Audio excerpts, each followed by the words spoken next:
Assalamualaikum warahmatullahi wabarakatuh. Selamat malam semuanya teman-teman. Selamat datang kembali di channel kesayangan kita, channel Lilo Extreme. Dan semoga teman-teman dimanapun teman-teman berada selalu dalam keadaan sehat walafiat tanpa kekurangan satu apapun. Amin amin ya robbal alamin. Pada kesempatan malam hari ini kita akan membawakan salah satu kisah dari subscriber kita yang sudah beberapa kali ya, dan teman-teman juga sudah pasti hafal nih. Buat Mas Bimo, wow, Bimo yang kocak ini ya, kita akan kembali lagi, kisahnya keren banget. Dan sebelum kita masuk ke dalam kisah, kami ucapkan terima kasih kepada seluruh teman-teman yang sudah selalu setia hadir, yang sudah selalu mendukung kami. Karena kehadiran teman-teman lah kami selalu semangat berkarya di setiap harinya. Dan gak pakai lama, langsung saja kita masuk ke dalam kisahnya. Mode horor on. Kisah Bimo dan Kuntilanak Merah.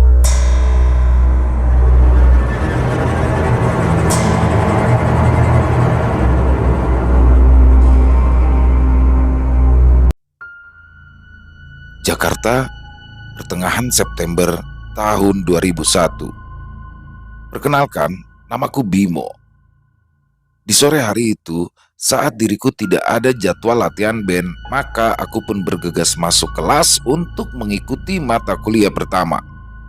Di dalam kelas kala itu terdapat aku, Irin, Ajir, dan beberapa kawan teknik yang sedang asik mengobrol santai karena dosen kala itu agak telat datangnya. Bim, gue denger-denger band lu lolos 10 besar ya acara kemarin, tanya Irin, rekan sesama teknik. Irin, doain ya biar band gue bisa masuk 5 besar nanti.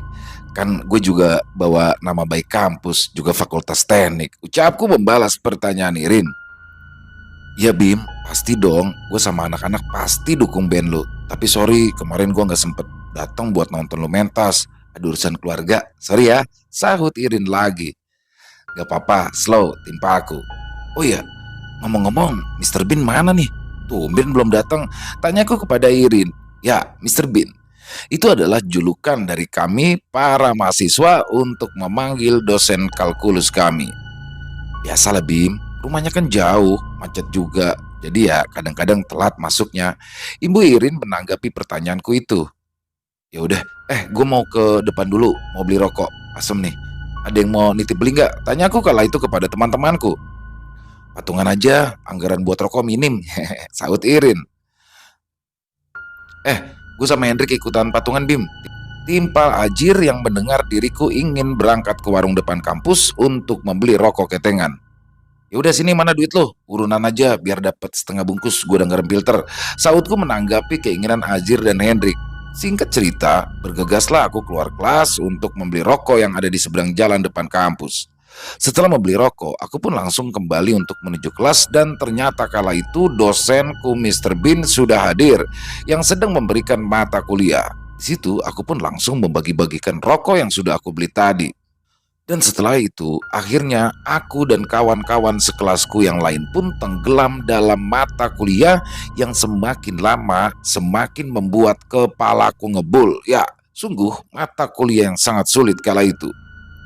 Di tengah-tengah pemberian materi oleh dosen, tiba-tiba saja aku kebelet ingin buang air kecil. Pengen buang air kecil lagi nih, gumamku. Kenapa lu Bim? Blingsatan kayak gitu? Tanya Mary, salah satu kawan teknikku yang perempuan.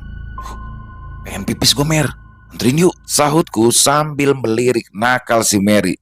Najong, timpal Mary ketus.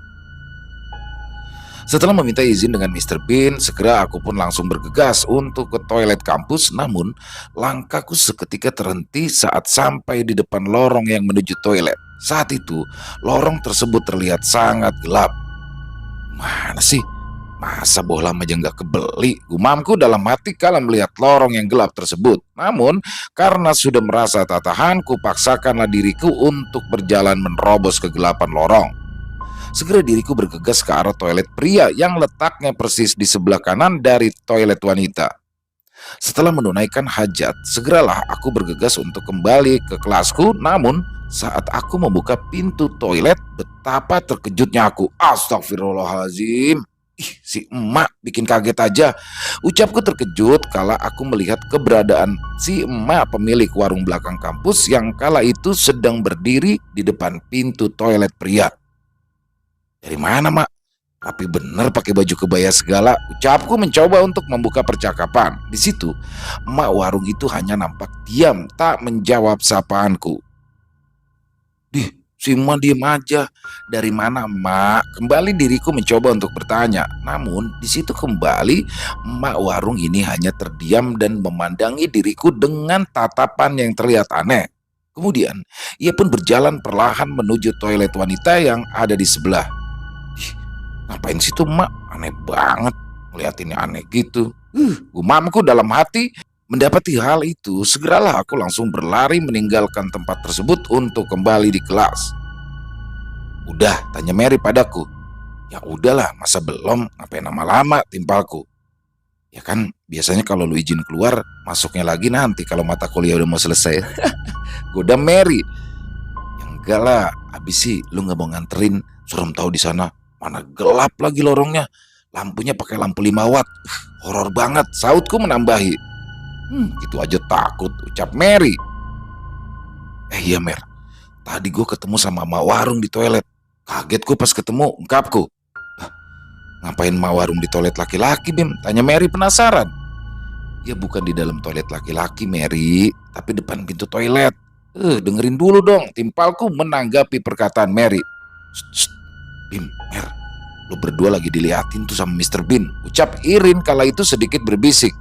Ya, ternyata saat aku sedang mengobrol dengan Mary, Mr. Bean, sang dosen rupanya juga asik memperhatikan kami berdua. Alhasil obrolan kami untuk sementara pun tertunda dan kami berdua memasang muka tidak bersalah. Setelah mata kuliah kalkulus selesai, akhirnya aku pun kembali membuka obrolan tadi yang sempat tertunda. Mer, gue lanjut cerita nih yang tadi, sautku kepada Mary. Cerita yang mana sih, Bim? Tanya Mary kembali. Yang tadi gue di toilet, timpalku. Ya, emangnya ada apa lagi? Tanya Mary mulai serius. Jadi, pas gue mau keluar dari toilet tadi, kan gue buka pintu tuh, Mer. Nah, pas gue buka pintu, gue kaget banget. Sampai nyebut gue, jelasku. Emangnya lu kaget kenapa sih? Heboh banget, tanya Mary. Nah, itu Mer. Yang bikin gue kaget tuh si emak warung tahu-tahu ada di depan pintu pas gue lagi buka pintu toilet laki-laki. Makanya gue kaget sampai ngucap, ujarku lagi. Lah terus kenapa? Lu ngeliat emak warung aja kaget, aneh deh lu, tanya Mary. Di situ tuh gelap, Mer. Terus juga emak warung tadi tuh gue tegur diem aja, nggak mau jawab, Mer. Soalnya tadi gue ngeliat dia itu pakai kebaya lengkap, pakai selendang juga, sama bawa tas kecil, mirip kayak mama mau berangkat kondangan. Makanya gue tanya sih emak mau kemana. Dia malah diem aja. Terus masuk ke dalam toilet cewek sambil matanya terus ngeliatin gue. Ya gue kabur lah, jelasku pada Mary. Lu punya utang kali sama dia, ucap Mary meledek. Ya ampun ya enggak dong Mer, sautku. Tiba-tiba Irin pun menghampiri kami berdua dan ikut dalam obrolan. Ngomongin apa sih lu berdua? Serius banget kayaknya, tanya Irin kepada kami berdua. Nih si Bimo kayak bapak-bapak arisan ngurumpin emak kantin, jawab Mary. Hah? Emak pemilik kantin kita, saut Irin terkejut. Iyalah, kenapa lu kaget juga? Timpalku melihat si Irin terkejut. Loh, lu berdua emang gak tahu apa kabar dari emaknya Ari? Tanya Irin kembali. Enggak, emangnya kenapa sih emak? Saut kami berdua.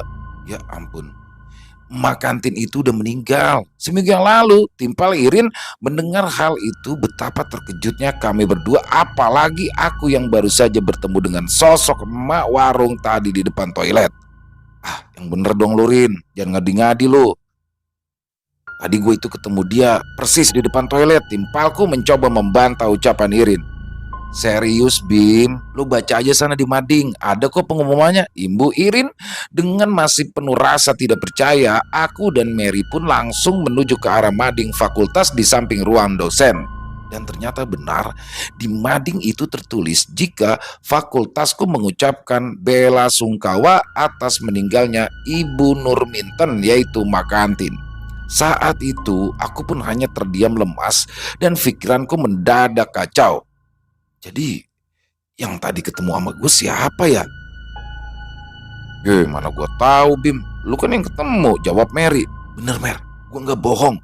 Tadi gue itu ketemu Mak Kantin, timpalku masih dengan ekspresi kaget. Tak lama berselang, Irin pun datang menghampiri kami. Bukan bener, gue bilang juga apa, emak itu udah meninggal dunia seminggu lalu, timpal Irin. Makanya tadi lu pesen kopi warung emak tutup kan? Kembali di sini Irin menambahkan omongannya. Iya sih, tapi sumpah gue nggak tahu kalau emak udah meninggal. Terus tadi gue sempat ketemu emak di toilet, Rin. Sautku dengan bergidik takut. Ayo lu Bim, jangan-jangan lu punya sangkutan, belum lunas utang lu sama emak, saut Irin kembali terkekeh. Gak lah, asli gue jadi takut banget nih. Apalagi tadi gue ketemu langsung, mana matanya tajam banget lagi ngeliatin gue. Masih gue inget banget tuh, emak tadi pakai baju kebaya, mukanya pucet, sama ya mandangin gue terus tapi aneh gitu. Timpal gue ketakutan. Dengan rasa masih tak percaya dan takut yang tak terkira, aku pun masih terus terbayang wajah pucat dan tatapan tajam Mak Kantin saat bertemu diriku di depan toilet tadi. Al-Fatihah buat emak, gumamku dalam hati. Akhirnya kami bertiga pun keluar dari Fakultas Teknik untuk menuju gerbang kampus. Beberapa hari pun telah berlalu. Sore itu, saat di kampus, aku yang sedang asik mengobrol dengan Ale, salah satu kawanku dari jurusan komunikasi. Di situ, Ale mengajakku untuk menginap di rumahnya karena kebetulan bandnya ingin latihan. Ia mengajakku untuk sekalian jamming bareng. Termalam, gue nggak bisa Le. Nanti malam gue ada rapat di sekretariat. Tolakku pada Ale. Ya elah, masa sih lu nggak bisa? Udah bolos saja, gak usah ikut rapat. Ngapain? Rayu Ale kembali. Sorry Le, gak enak gue sama anak-anak. Soalnya kan gue ketua bidang. Imbuku kembali. Sekali aja Bim, bolos. Gue butuh banget lu nih buat bisa lihat gue latihan. Gue butuh saran dari lu. Soalnya kan band lu udah warawiri, udah kenyang pengalaman. Pinta Ale kembali. Gimana ya? Yaudah, lihat ntar deh. Sautku kembali dan singkat cerita akhirnya aku pun jadi menginap di rumah Ale untuk melihat bandnya latihan. Di situ aku pun memberikan beberapa masukan dan juga beberapa teknik permainan agar band mereka semakin rapi dan bagus. Hingga tak terasa selesai latihan, waktu pun kala itu telah menunjukkan pukul 11 malam. Gue lapar nih, ke bawah yuk cari makanan. Apaan kek? Lapar banget gue. Belum makan dari pulang kuliah tadi, ajakku kala itu kepada Ale. Ya udah deh, ntar kita ke bawah aja. Di depan itu kan jam segini masih banyak yang lewat jualan, saut Ale. Ya memang rumah Ale ini berada di atas bukit dan di bawah bukit ini terbentang jalan raya besar karena berdekatan dengan pasar besar juga. Jadi saat itu masih terlihat ramai orang-orang yang berjualan, khususnya para pedagang kaki lima dan juga pedagang makanan. Segera kami berdua bergegas menuruni bukit untuk menunggu pedagang makanan yang lewat. Bim, kita nongkrong di atas tembok itu aja yuk, ajak Ale padaku. Oke siap. Ya, di bawah bukit tersebut terdapat sebuah tembok yang membentang sebagai batas wilayah bukit dengan jalan raya. Saat sedang asik merokok dan mengobrol di atas tembok, tak berselang lama lewatlah pedagang nasi goreng dengan gerobak dorong khasnya. Bang, teriakku dari atas tembok memanggil tukang nasi goreng tersebut. Aku pun langsung turun dan menghampiri tukang nasi goreng itu. Selagi asik menunggu pesanan kami dibuatkan, tiba-tiba dari kejauhan aku melihat sesosok anak muda memakai hoodie dengan tudung di kepalanya sedang berjalan di atas trotoar menuju ke arah mamang nasi goreng yang gerobaknya tepat berada di depan tempat kami nongkrong di atas tembok. Tak lama kemudian, si mamang pun bertanya kepada kami, "Dek, pesanannya dua kan?" "Aduh, Mamang buatin ade ini dulu ya, soalnya dia mesen satu," saut si Mamang sambil menunjuk ke arah pemuda tersebut yang masih berdiri sambil terus menunduk dengan hoodie-nya. "Oh ya udah Mang, gak apa-apa, santai aja, gak buru-buru kok," timpal Ale yang langsung meloncat dari atas tembok sambil menjawab dan menghampiri si Mamang Nasgor. Akhirnya, si Mamang penjual nasi goreng itu membuatkan pesanan anak muda tersebut. Setelah nasi gorengnya telah selesai dibuat dan telah rapi dibungkus, diberikanlah kepada anak tersebut. Namun, di situ tiba-tiba Mamang penjual nasi goreng ini berteriak-teriak dengan keras. Mendengarkan hal itu sontak membuat diriku yang kala itu masih berada di atas tembok terkejut bukan kepalang dan langsung terjatuh ke bawah. Untungnya aku jatuh di balik tembok yang dipenuhi dengan tanah. Aku pun langsung kembali memanjat tembok, dan saat kulihat dari seberang tembok kala itu, kulihat kawanku Ale masih berdiri terdiam kaku di sebelah anak yang memesan nasi goreng tadi. Di atas trotoar masih tergeletak penggorengan berikut codetnya dan juga ember piranti cuci piring yang sudah tumpah airnya. Sedangkan si mamang penjual nasi goreng sudah berlari menghilang bersama gerobaknya entah kemana. Langsung saja aku pun menghampiri Ale di trotoar. "Itu si mamangnya kenapa, Le? Teriak-teriak begitu kenceng banget." Kaget gua, ucapku kepada Ale. "Gak tahu, Bim, gue juga heran. Kan gue lagi mau ngidupin rokok, terus si mamang nasi goreng itu ngasihin yang udah dibungkus ke anak ini nih," sahut Ale sambil menunjuk anak muda tersebut yang masih terus berdiri menunduk dengan hoodie hitamnya. "Nah, terus?" "Ya iya, pas dia ngasih plastik nasi gorengnya dan ngomong harganya 10.000, sempat gue denger tadi. Tiba-tiba tuh si mamang teriak setan, terus ngacir sambil dorong kenceng gerobaknya dari atas trotoar tuh sampai mental penggorengan sama embernya," ucap Ale sambil menunjuk barang-barang si mamang yang terlihat berserakan di atas trotoar. "Ya, terus pesanan nasgor kita gimana?" tanya aku kebingungan. "Enggak tahu, si mamang udah ngacir kabur gitu," sahut Ale lagi. Langsung saja di sini aku pun coba bertanya kepada si anak muda yang masih berdiri diam di sebelah tiang marka jalan. "Dek," tanyaku kepada si anak muda yang masih saja dengan diamnya, "si mamang tadi kenapa tuh?" tanyaku padanya. Namun anak muda itu masih saja terdiam sambil terus menundukkan kepala dan wajahnya yang saat itu tidak terlihat karena memang tertutup tudung hoodinya. "Woi, tanya diem aja," sungut Ale sambil membentak. "Iya, kenapa tuh si mamang tadi kabur sambil teriak-teriak gitu?" tanyaku kembali agak keras terkesan membentak. Namun kembali tak ada jawaban dari si anak muda tersebut. Dengan dongkol dan kesal si Ale pun langsung saja mendekat dan berkata, "Lu ngeledek? Hah? Ditanya dari tadi diem aja. Gue beri juga lu," bentak Ale sambil tangannya menarik tudung hoodie yang menutupi kepala dan wajah si anak muda ini. Dan saat tudung itu terlepas, sontak kami berdua terkaget, bukan kepalang. Jadi saat tudung hoodie tersebut terlepas, ternyata sosok itu tidak memiliki kepala. Sontak kami berdua pun berteriak sekencang-kencangnya. Dan aku pun langsung refleks berlari meninggalkan Ale yang kala itu masih berada di atas trotoar dengan demi tanpa kepala tersebut. "Bim, tungguin gua dong!" teriak si Ale yang ikut berlari di belakangku. Ketika sudah jauh dari lokasi horor tadi, langsung saja aku berhenti dengan nafas yang tersengal terdengar teriakan Ale di belakangku. "Ah, rese lu! Ninggalin gua lagi," gerutu Ale dengan nafas yang Senin Kamis. "Sorry, Le, gue refleks, gak sempet ngajak-ngajak. Gila, serem banget tuh setan. Kepalanya nggak ada," sautku sambil terbata-bata. Di situ kulihat jam yang melingkar di pergelangan tanganku sudah menunjukkan pukul 12 malam lewat 20 menit. Aku pun langsung bertanya kepada Ale, bagaimana bisa ia tidak mengetahui jika tempat yang kami tongkrongi tadi merupakan tempat yang angker. Mendengar pertanyaanku, Ale pun berujar, "Ya sih Bim, gue anak sini. Tapi kayaknya nggak ada tuh kejadian-kejadian horor kayak tadi gitu. Sumpah, baru kali ini gue ngalamin. Tapi emang sih Bim, beberapa minggu yang lalu di jalan situ ada kecelakaan," ungkap Ale. "Kecelakaan apaan?" tanyaku. "Jadi waktu itu ada kecelakaan motor tabrakan sama angkot. Nah, kejadiannya nggak di jalan tempat kita nongkrong tadi, tapi di jalur yang ada di sebelahnya. Jadi jalan raya itu ada dua ruas jalur. Nah, yang gue denger-denger nih dari orang-orang sini, itu ada kejadian dua angkot kebut-kebutan. Nah, pas lagi kebut-kebutan, angkot yang satunya oleng, terus nabrak pembatas jalan mental ke jalur sebelah itu, jalur jalan raya tempat kita nongkrong tadi," jelas Ale. Nah, pas angkot itu mental ke jalur sebelah, kebetulan ada juga angkot dari arah berlawanan. Akhirnya si angkot yang mental tadi nabrak dari samping tuh angkot di jalur ini. Terus angkot yang ditubruk itu nabrak motor ereking yang ada di depannya sampai masuk ke dalam bawah kolong angkot itu motor sama orang-orangnya. Karena si angkot juga dalam kecepatan tinggi, alhasil dah motor sama orangnya keseret sampai jauh.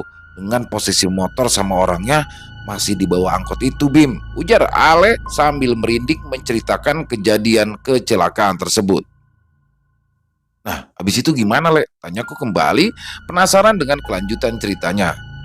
"Jadi pas angkot udah berhenti deket trotoar tempat kita berdiri tadi, langsung tuh warga rame-rame nolongin. Wih Bim, motornya hancur. Itu keadaannya serem banget. Bener-bener ngeri kata orang-orang yang lihat, saut si Ale. Seremnya gimana? Almarhum itu pasti kan yang bawa motor. Iya Bim, bener. Yang bawa motor udah lewat. Kondisinya luka parah. Darahnya berceceran di baju sama di aspal. Pokoknya parah banget. Tapi yang lebih parah, yang bawa motor itu kepalanya nggak ada. Nggak ada yang tahu di mana. Timpal si Ale bergidik ngeri. Aku yang mendengar cerita tersebut pun hanya bisa membayangkan kengerian yang terjadi kala itu. Kita itu udah nyari-nyari di gardan, di dashboard, di kaki-kaki mobil, disusurin sepanjang jalur kejadian, tapi masih belum juga ketemu kepalanya. Kasian banget dah, jenazahnya dikubur tanpa kepala. Nah, yang gue denger-denger itu yang meninggal katanya masih anak SMA gitu. Dan itu juga motor baru hadiah kenaikan kelas dari orang tuanya. Pokoknya sedih dan serem deh Bim. Ada kok di koran, coba lu cari aja beritanya. Kecelakaan parah akibat ugal-ugalan supir angkot. Jelas Ale lagi. Males lah gua dengernya aja udah merinding. Ngapain amat gue cari-cari tahu lagi. Timpalku menjawab omongan dari si Ale. Jangan-jangan itu demit korban kecelakaan itu kali ya, ucapku. Bisa jadi sih Bim. Bisa jadi dia juga lagi nyariin palanya yang hilang. Kepala gua mana, ucap Ale sambil mencoba memperagakan setan tersebut. Aneh lu, timpaku sambil menyepak pantatnya. Saat itu masih membekas di pikiranku wujud si anak tanpa kepala itu. Alhasil malam itu pun kami gagal untuk makan nasi goreng. Namun diganti dengan kami berdua meminum sekuteng yang kebetulan lewat dan mengobrol di pasar hingga pagi hari. Ya karena jujur sebenarnya kami berdua takut untuk pulang kembali ke rumah Ale disebabkan kejadian tadi kebetulan berada tepat di depan gang untuk menuju ke rumah Ale. Rupanya kejadian mengerikan dari penampakan setan tanpa kepala itu masih membekas di pikiranku, dan yang tak kusangka ternyata peristiwa serupa pun kembali menghantuiku di tempat yang berbeda. Beberapa hari kemudian, setelah perkuliahan usai, aku pun lalu bergegas untuk pulang ke rumah dengan menaiki angkot sebanyak 2 kali. Akhirnya aku pun sampai di tempat terakhir pemberhentian angkot. Bang, kiri bang, teriakku dari dalam angkot. Kala itu di angkot hanya tinggal aku dan satu penumpang lainnya. Setelah membayar ongkos, akhirnya aku pun lalu bergegas melangkah pulang, menyusuri jalanan yang gelap tanpa lampu jalan. Jarak dari tempat pemberhentian angkot tersebut ke rumah kira-kira 1,5 kilometer. Gelap banget lagi, gumamku dalam hati melihat jalan raya yang membentang tanpa lampu jalan yang menerangi. Dan tiba-tiba saja, saat ingin melewati jalanan tersebut, aku merasa merinding dan seolah ragu untuk pulang. Langsung saja, aku mengambil sebatang rokok yang tadi sempat aku beli di warung depan kampus untuk mencoba menghilangkan rasa takut. Namun, sepertinya rasa takut itu tak kunjung hilang. Dengan melihat ke kanan dan kiri, aku pun terus berjalan pelan dan seolah semakin ragu saat mulai melintasi jalanan tersebut. Seketika, semua makhluk halus seperti pocong, genderuwo, kuntilanak, dan semua setan yang aku ketahui mulai bermunculan di pikiranku, sehingga hal itu pun membuatku mengurungkan niat untuk pulang ke rumah. Enggak lah, kayaknya gue gak mau pulang deh. Asli serem banget di jalanan. Malam kok jadi horor begini. Kumanku memang di jalanan menuju ke komplek perumahanku itu terdapat beberapa kejadian horor yang sudah beberapa kali mengganggu warga komplekku yang melintas di jalanan tersebut. Ya, di jalan ini terkenal dengan cerita seram yang berasal dari arwah gentayangan seorang wanita bernama Sari yang konon katanya menghantui di sekitaran jalan ini. Jadi menurut kisah, Sari ini adalah salah satu karyawati di salah satu mall terbesar yang ada di kotaku. Saat usai bekerja di shift malam, Sari pulang dan pergi menaiki angkot. Ketika itu saat jam kerja usai, seperti biasa ia pulang dengan menaiki angkot. Dan sialnya, Sari ternyata menaiki angkot yang salah. Bukan salah jurusan, melainkan salah memasuki angkot yang saat itu angkot tersebut berisikan para pemuda mabuk yang habis berpesta. Tayal, ketika para pemuda tersebut melihat Sari, timbulan niat jahat di dalam pikiran mereka dan alhasil Sari mengalami ruda paksa dari para pemuda tersebut. Yang sialnya juga ternyata si supir angkot merupakan kawan-kawan dari para pemuda tersebut. Setelah selesai dengan aksinya, Sari pun lalu dibuang di wilayah jalan raya tempatku ini. persis di samping tower air. Ya, komplekku saat itu masih merupakan komplek baru yang masih sepi dan belum seramai saat ini. Masih banyak orang yang enggan untuk tinggal di komplek ini akibat sepi dan minimnya fasilitas jauh dari pasar dan juga angkutan umum. Saat itu, ketika dibuang, keadaan Sari masih hidup. Ia hanya pingsan akibat perbuatan bejat para pemuda tersebut. Saat pagi menjelang, ia pun lalu terbangun dan kaget dengan kondisi dirinya yang sudah tanpa busana karena sudah mengalami ruda paksa. Sedangkan pakaian beserta tas-tasnya pun berserakan di sebelahnya. Hal itu membuat jiwa Sari terguncang hebat karena ia berpikir jika masa depannya telah hancur ditambah juga dengan rasa malu dan juga trauma yang akut.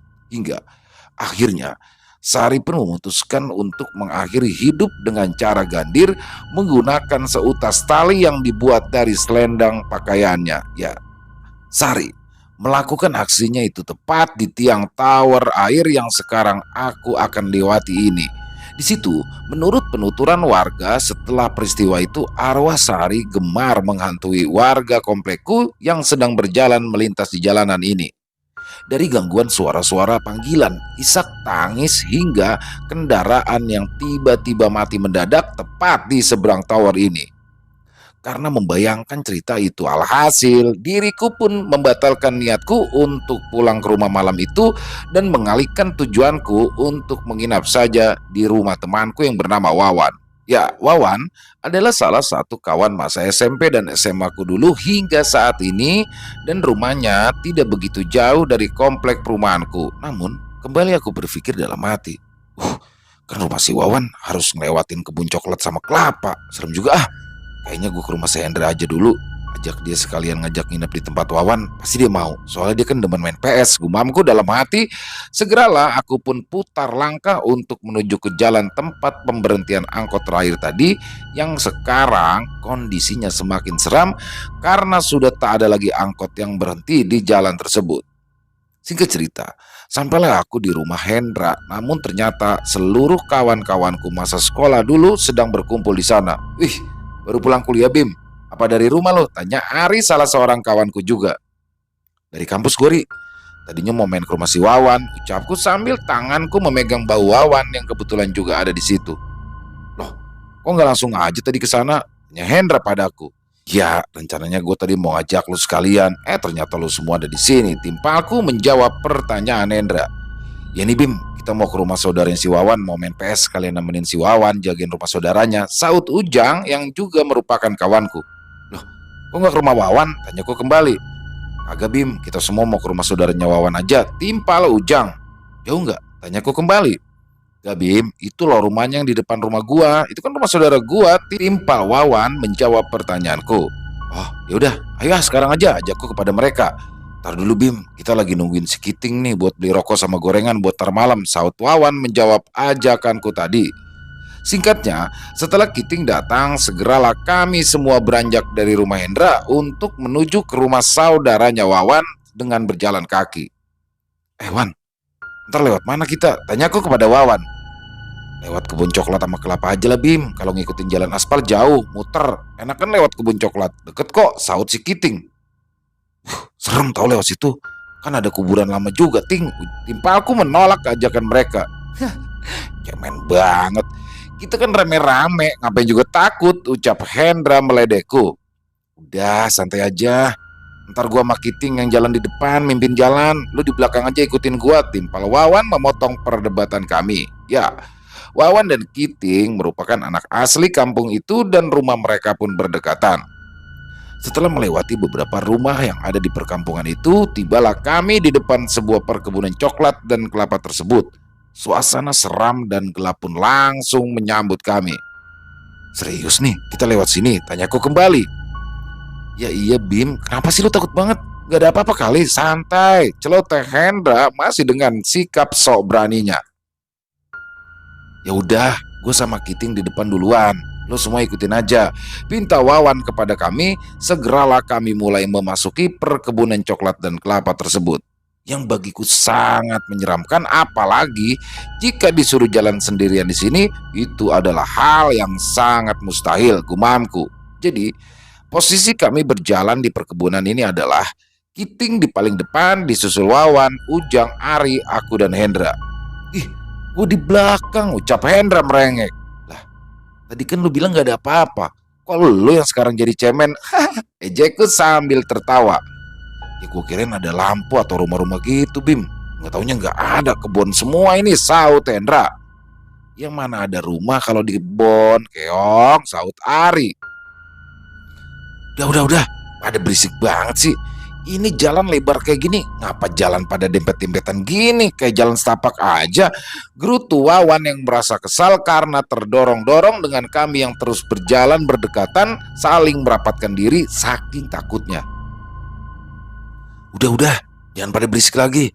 Nanti penghuni sini marah, saut Kiting dari kejauhan dari posisinya yang sudah di depan. Penghuni apaan sih, Ting? Selidikku dengan cemas.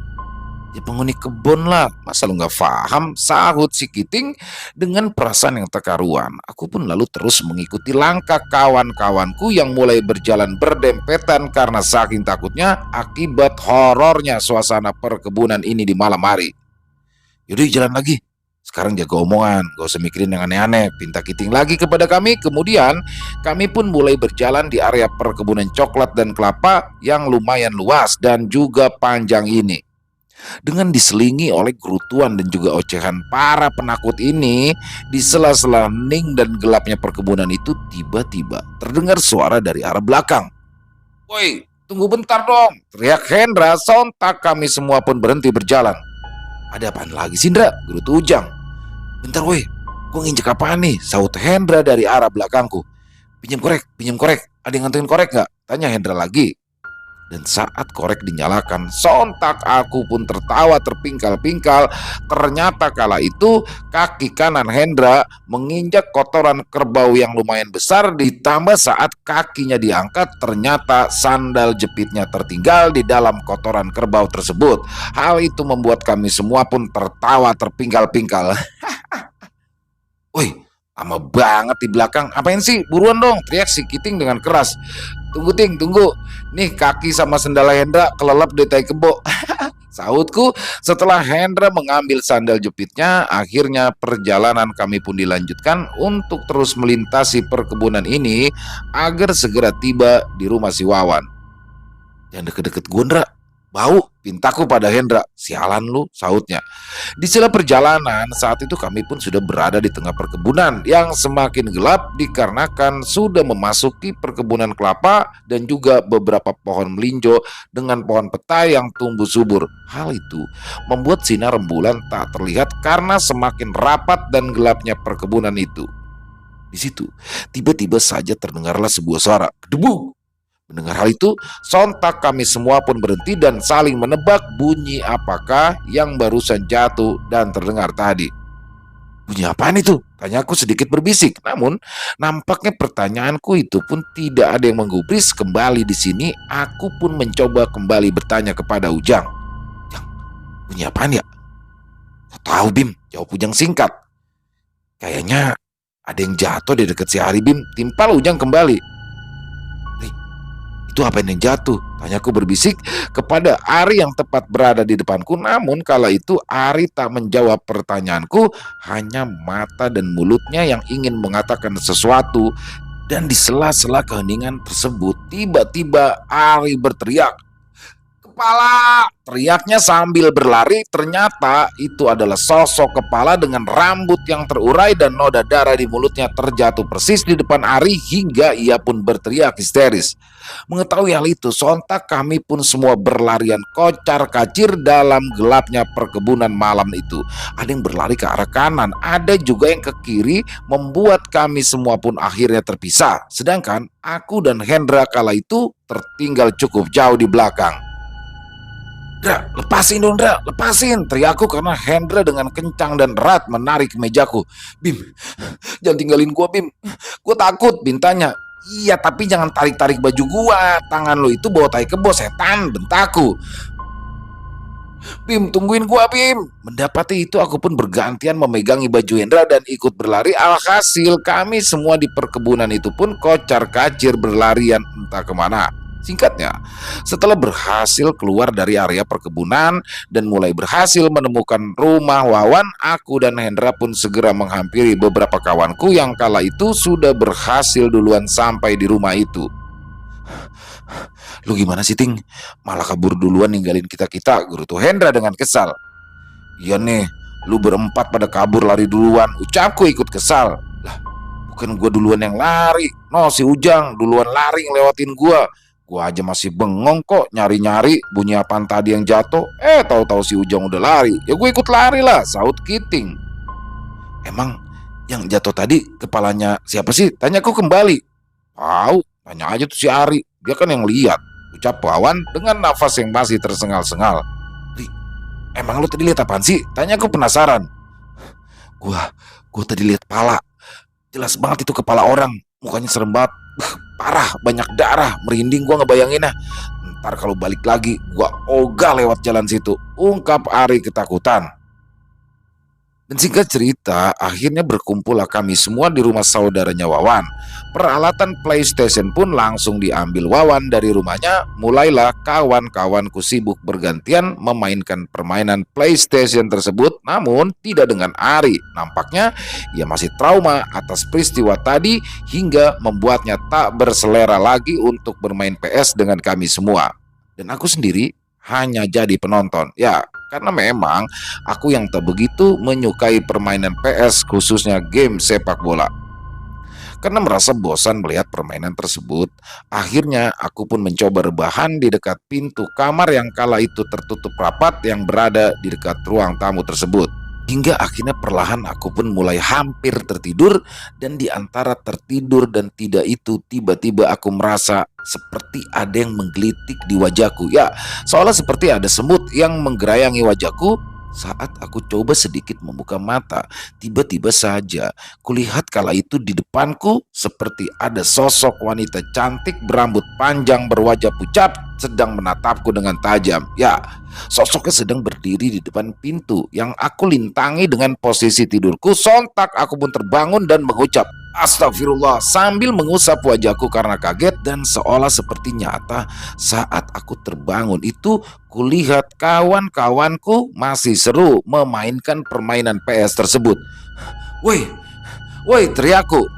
"Apa sih lu, Bim?" tanya Hendra yang masih asik dengan matanya yang terus saja menatap layar TV. "Kayaknya rumah ini ada penghuninya dah," sautku. "Ya iyalah," timpal Kiting ikut menimpali. "Bukan gitu, Ting, maksud gua," sautku kembali masih mencoba menjelaskan kejadian yang aku alami saat tertidur tadi. "Udah, Bim, berisik banget tuh, lagi kalah nih gua," saut si Ari yang tangannya masih sibuk memencet-mencet tombol stick gamenya. Dengan perasaan jengkel karena aku tidak ditanggapi, akhirnya aku pun mengambil sebatang rokok dan mencoba untuk merokok serta melupakan kejadian tadi.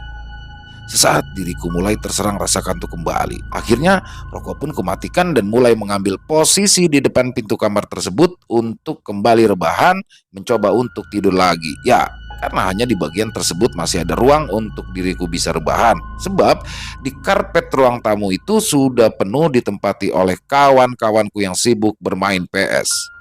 Tak lama berselang, rasa kantuk pun mulai menghampiri aku lagi.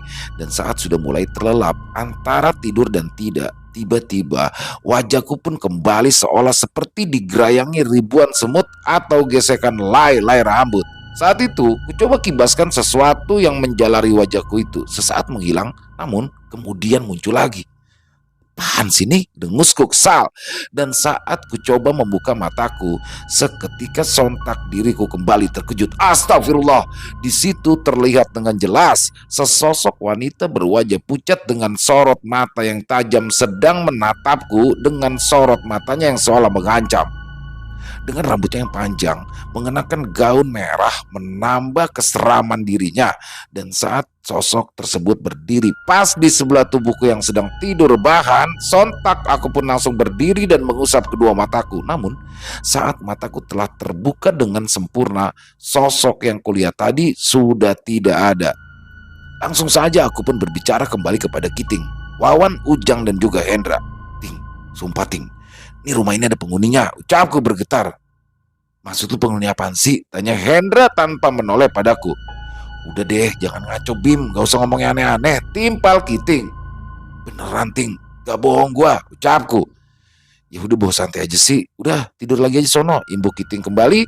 Akhirnya aku pun coba untuk melupakan kejadian yang sudah aku alami tadi. Ya, aku mulai tertidur lagi dan peristiwa menyeramkan itu terulang kembali, namun kali ini lebih menyeramkan. Saat gerayangan-gerayangan itu semakin terasa di wajahku, langsung saja ku coba kibaskan lagi, namun kali ini berbeda. Ya, saat itu semakin terasa gesekan di wajahku hingga terasa juga di hidung dan mulutku. Terasa nyata sekali. Langsung saja kubuka mataku dan tiba-tiba saja saat itu aku pun kembali dikejutkan oleh seraut wajah pucat dengan bola mata hitam tanpa putih menatapku dengan dingin dan tajam. Hembusan nafas dari hidungnya terasa sangat dingin menerpa wajahku. Ya, wajah itu menunduk tepat di wajahku. Ternyata rasa menggelitik di wajahku tadi adalah helaian rambutnya yang jatuh dari si wanita cantik berwajah pucat tersebut. Astagfirullah.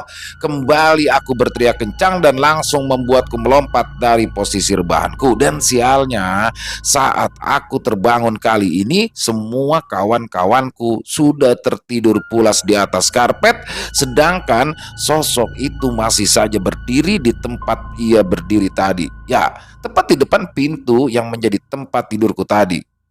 Sesaat sosok itu pun melayang memasuki pintu tersebut dengan menembusnya. Namun ia masih sempat menoleh dan memandangku dengan tajam. Kemudian sosok itu lenyap masuk ke dalam pintu sebuah kamar yang terdapat di rumah itu. Dengan kondisi ketakutan dan juga lemas karena terkejut oleh penampakan sosok kuntilanak merah itu, aku pun segera mencari posisi di tengah kawan-kawanku yang kala itu sudah tertidur lelap. Ting, Wan, Ri, Dra, bangun dong, woi, bangun. Ucapku sambil menggoyang-goyangkan tubuh kawan-kawanku. Namun nampaknya usahaku di sini sia-sia. Mereka semua sudah terlelap, seolah tak terusik dengan hentakan dan sepakan kakiku. Akhirnya, aku pun di sini langsung meringkuk sambil menutupi wajahku dengan menggunakan selimut di tengah teman-temanku yang tertidur pulas. Pagi pun menjelang, dan saat kawan-kawanku terbangun dari tidurnya, seketika mereka terkejut kala melihat aku yang duduk di antara mereka dengan kepala terkantuk-kantuk dan mata yang memerah. Ih, begadang lu Bim, tanya Kiting. Apa lu gak tidur? Timpal Ujang juga dengan mata yang sembab. Akhirnya aku pun menceritakan peristiwa yang sudah aku alami semalam. Parah lu, gua gak bisa tidur nih, ucapku jengkel. Bukannya semalam lu udah tidur duluan Bim? Timpal Hendra. Ya emang gue udah tidur duluan, tapi semalam itu gue digangguin sama kuntilanak, sahutku menjawab pertanyaan dari mereka. Kuntilanak? Beneran lu? Tanya Wawan. Ya kan semalam gue dibilang kalau di rumah ini ada penghuninya. Lu semua gak percaya, ucapku jengkel. Udah gitu lu pada gue bangunin semua susah banget. Gue gusrak-gusrak pada gak bangun. Sialan ah, timpalku lagi sambil meraih segelas air dan mulai meminumnya. Bim, lu diliatin cewek cantik tapi pucet ya, rambutnya panjang, terus pakaiannya merah kan? Saut Kiting dan Wawan berbarengan. Mendengar hal itu aku pun terkejut. Padahal saat itu aku belum bercerita kepada mereka mengenai sosok yang aku lihat semalam. Kok lu tahu sih? Tanya aku penasaran. Sebenarnya pas awal lu ngomong di rumah ini ada penghuninya, gue sama Wawan tuh udah nebak kalau lu pasti digangguin sama Kunti di sini. Tapi gue nggak mau ngomong, soalnya kalau lu semua tahu ya pada bubar pulang. Gue deh sama Wawan yang kudu nganterin semua, males lah, capek. Makanya gue sama Wawan diem aja. Jelas Kiting saat itu. Jadi lu berdua udah tahu tuh makhluk? Ucapku terkejut dan juga jengkel bukan kepala. Ya tau lah, itu makhluk tadinya di pohon rambutan si Kiting Bim. Terus sama bokapnya Kiting coba diusir, malah pindah ke rumah saudara gua ini. Pas banget tempatnya, itu ya di kamar yang lu rebahan semalam. Kayaknya dia masuk ke kamarnya tapi lo ngalingin di depan pintu, makanya dia marah terus gangguin lu deh. Saut Wawan sambil terkekeh. Ah kampret lu pada, tau gitu gua nggak mau nginep di sini semalam, gerutuku jengkel. Ya, semua kejadian dalam kisah ini adalah kisah nyata dan bukan rekaan. Real dialami olehku, Bimo, si rocker paling takut demit. Sampai jumpa lagi di kisah-kisahku yang selanjutnya. Semoga kisah ini bisa menemani hari-hari kalian. See you next time. Selesai. Wow, luar biasa. Kisah dari Bimo selalu mengocok perut ya dengan tingkah kocaknya, dan mudah-mudahan suatu saat Mas Bimo juga bisa datang ke sini ya. Kita akan berbincang-bincang in frame ya. Mas Bimo ditunggu loh kehadirannya di Jakarta Selatan nih, kalau memang mau merapat silakan. Dan keren banget kisahnya sih ya. Jadi saya juga apresiasi banget sama Mas Bimo yang sudah 3 kali berarti sama ini mengirimkan kisah, dan kisah-kisahnya juga luar biasa. Banyak hikmahnya juga yang bisa diambil dalam kisah barusan ya. Kalau memang tidak ada, silakan kita buang saja yang buruk-buruknya. Semoga saja kisah barusan bisa menghibur para teman-teman, para penikmat pecinta horor, lebih khususnya kepada para subscriber dari channel ILO Extreme. Dan silakan buat yang punya komentar ataupun punya pendapat ataupun hanya sekedar saling menyapa, bisa dituliskan di kolom komentar. Insya Allah kami akan menjawabnya satu persatu. Dan buat yang suka dengan videonya, bisa diklik tombol like-nya, tombol jempolnya, atau bisa di-share juga ya linknya ke teman-teman yang lain agar juga ikut terhibur. Buat yang belum subscribe, yuk diklik tombol merah subscribe-nya. Jangan lupa lonceng notifikasinya dinyalakan agar teman-teman selalu mendapatkan notifikasi dari konten-konten yang akan kami upload selanjutnya. Untuk channel ILO Extreme ini kami upload setiap malam jam 7 malam waktu Indonesia bagian Barat. Dan buat teman-teman mungkin yang punya kisah horor misteri ya, yang diangkat dari kisah nyata, dari kisah pribadi, pengalaman pribadi, apabila berkenan dibawakan di channel kami, silakan bisa dikirimkan ke nomor telepon kami yang ada di bawah sini. Dan bebas ya, dalam bentuk tulisan boleh, dalam bentuk audio atau rekaman suara boleh, senyaman teman-teman aja. Buat yang sudah mengirimkan, kami ucapkan terima kasih.